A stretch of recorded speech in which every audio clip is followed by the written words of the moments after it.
there's such a high correlation of family violence that working with the family member, we can help them make sense of it all.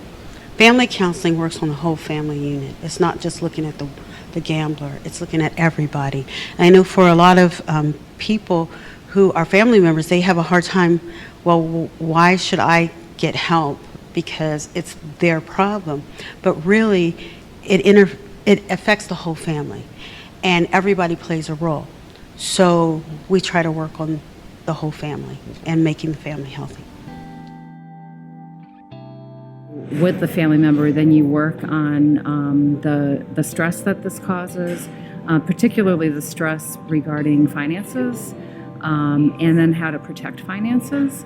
And then you also help the person work on their own boundaries, so that they don't, it's kind of a Al-Anon term, but I'm going to borrow it, don't get into their hula hoop.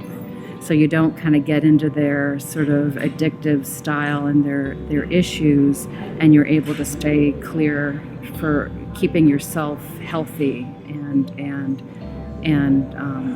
and not getting kind of sucked down by the Titanic of gambling. So that's what I would say. Mostly it's harm reduction. You're working on reducing harm that it might cause on that family member. Sadly, there's often been so much hurt, hateful words, unforgiveness, flat out disregard, because we talk already about the sort of immoral hijacking that goes along with how could you do that to me? You know, I raised you, I did all this, and you know, you spat in my face in essence. So there's a lot of healing that has to take place, but at the point that the person in recovery is able, and that is helped by the 12 steps that talk about, you know, making amends, writing out apologies, bringing in family, going to persons that you need to go to. That's how family can be engaged. It is also good for the family member themselves to seek therapy independently so that they can get a grip. The guilt is horrible, sometimes unnecessarily placed on, you know, the significant other by themselves, you know, that something they're doing is causing it. Yes, you have enabling, you have all kinds of terms that we throw around, but the person also needs to realize that this has been a behavior that may have been totally independent of you as the family member. So because an individual isn't an island for the most part, everybody has those family members, those friends, those work groups, faith groups. It's important to have problem gambling services for the family members and friends who are close to the individual with the gambling disorder.